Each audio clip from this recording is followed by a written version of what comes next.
मोई ब्रो तो बाहे ला गेट नंबर 2 की हेक ऑपोजिट से फोन में हेक ऑपोजिट से चंगना में तो लो तो कोई मणिपुर की आइटम देखा फंगनी को नोटिस की देखिए कहता है उमरो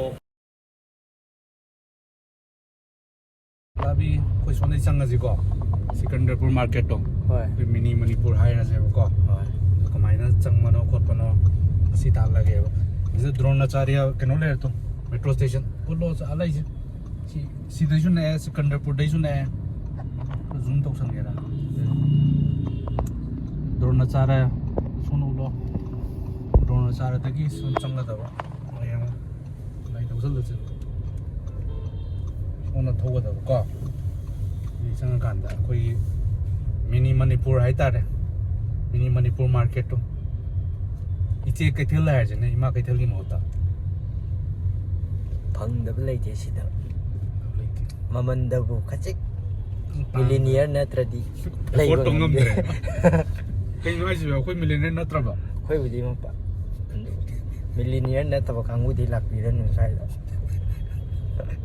मीना सावरनी mo khoi millionaire man idna ko isum lagna bani da ko to yo bu kai nate si la di je kiran bala ममिंग पलदी यार यानी ताय यानी ता ओ अमा फयिंग इन पादरो नंग हाइदा यानी तायदा यानी ताय नि सी यार अदु वारी दai खंगम दबा महान माइ दु येंगो को माइ वारी ता माइ तम भारो न के मुइन तो बिरो म्या दा हाइबदि लायर बा कनो तो बा दु मातने बा तो मी तो होय लम न योन तो को लाए का तो खंगदे को क्याम चुमबनो लानबनो दुदि कोई केम हाइ ngam पोति नत्रा दुइ मरम दुबि खाइजनिंगद्रे अदुबु साइड लादि को यानी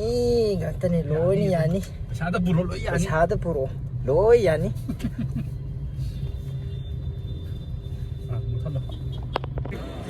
मिनी मणिपुर की तो ले रखो सिकंदरपुर गुड़गांव से गेट नंबर 2 की है ऑपोजिट से फोन में है ऑपोजिट से चंगना में चंगना में स्ट्रेट चंगा कोई मसाई पोट क्यों मजिंग दा तो कोई इचे कैथे लाई दो तो ले लो हैपे चंगोर जिने को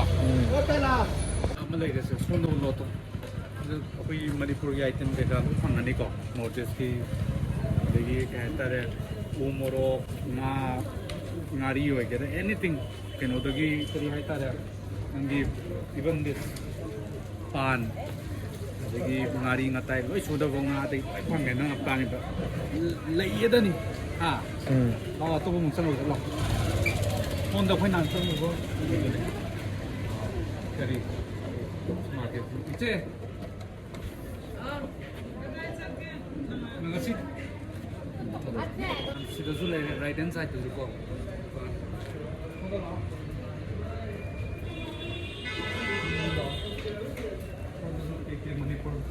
हमने ये ऊंचा के काले में हमने को ये famous coffee that we cafe तो ना समूह काफी मुझे लगे कॉफी ये लोग चारों से को कौन मुझे दुकान में ले कोई सत्ता संबंध दुकान के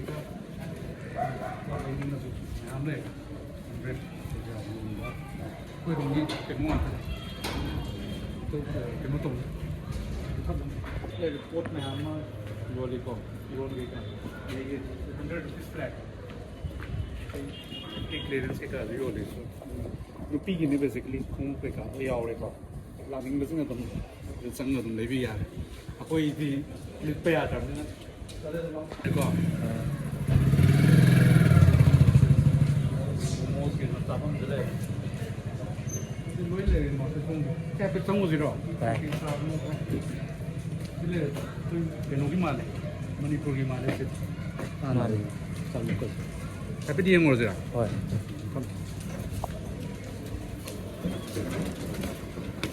कोई चाबा इमलाय मोमो किंग है तना को सिकंदरपुर जे तने सिलाई रे सी पोट में आजे हम गिरो कई कई ꯃꯦꯅꯨꯁꯤꯗ ꯂꯩꯔꯤ ꯑꯗꯣ ꯎꯔꯝꯃꯅꯤ ꯅꯠꯇ꯭ꯔꯥ ꯁ꯭ꯃꯣꯜ ꯁꯦꯠꯑꯞꯅꯦ ꯍꯥꯏꯐꯦꯠꯇꯪ ꯇꯔꯟ ꯔꯥꯎꯟ ꯇꯧꯔꯁꯤꯗ ꯌꯥꯝ ꯄꯤꯛꯅ ꯁꯦꯠꯑꯞ ꯑꯃ ꯂꯩꯕꯅꯤ ꯁꯣꯝꯗ ꯈꯔꯝꯗꯤ ꯍꯧꯖꯤꯛꯇꯤ ꯑꯩꯈꯣꯏ ꯈꯔ ꯉꯟꯃꯟꯈ꯭ꯔꯦ ꯄꯨꯡ 9 ꯃꯈꯥꯏ ꯇꯥꯕꯁꯤꯗꯀꯣ ꯁꯣ ꯃꯣꯃꯣꯁꯀꯨꯝꯕ ꯄꯣꯛ ꯃꯣꯃꯣꯗꯤ ꯂꯩꯕ ꯆꯤꯀꯟ ꯃꯣꯃꯣ ꯑꯗꯨꯝꯕꯗꯤ ꯂꯩꯇ꯭ꯔꯦ ꯁꯣ ꯑꯗꯨꯅ ꯑꯩꯈꯣई नूडल्स का चिली चिकन को तौरजिना हाँ चिल्ला गया नत्र है कि नहीं ब्रदर आप कहाँ से ब्रदर दार्जिलिंग से ओके गुड पहले तो ये यहाँ पे था नहीं है अभी नया सब नया ये भी था नहीं पहले तो एक ही रहता था यहाँ पे जो है ना अरे तो जी हम चार नर्जिन नत्रा कनो लाए चिली चिकन सी ओइब्रो ओइब्रो अमता यंगो चेकला नंग हाम ट्राई तौरसं साब्रे कोक नि कोम मचिंदो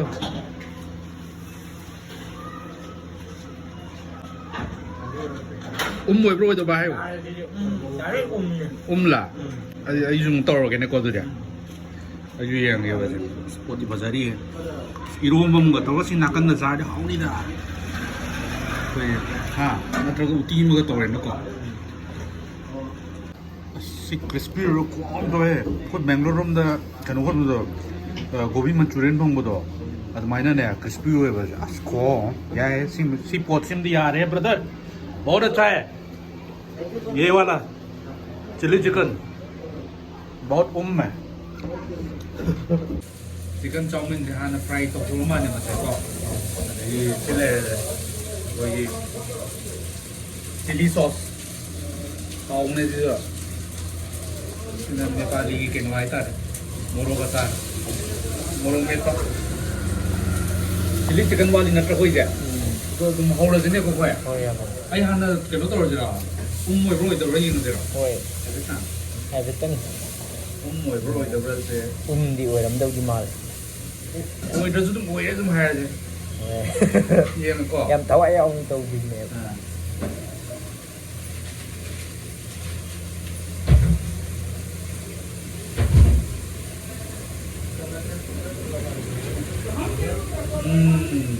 뭐야? 정말로.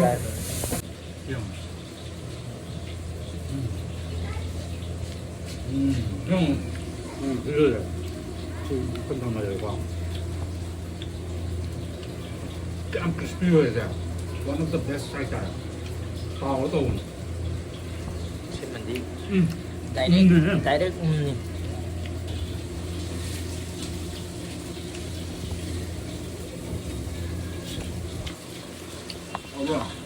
ꯑꯗꯨꯗꯤ ꯑꯩꯈꯣꯏ ꯍꯧꯖꯤꯛꯀꯤ ꯇꯨꯔꯗꯣ ꯂꯣꯏꯔꯦ ꯍꯥ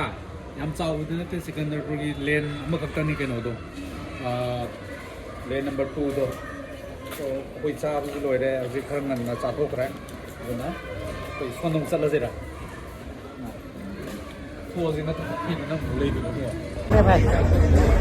ꯂꯩꯔꯗꯧꯅꯦ ꯑꯃ ꯍꯧꯖꯤꯛ 16 ꯑꯃ 16 ꯀꯩꯅꯣꯅꯦ ꯚꯤꯗꯤꯑꯣ ꯅꯝꯃꯝꯃꯤꯔꯣ ꯑꯩꯈꯣꯏ ꯃꯤꯂꯤꯅꯤꯌꯔꯅꯦ bà đúng 89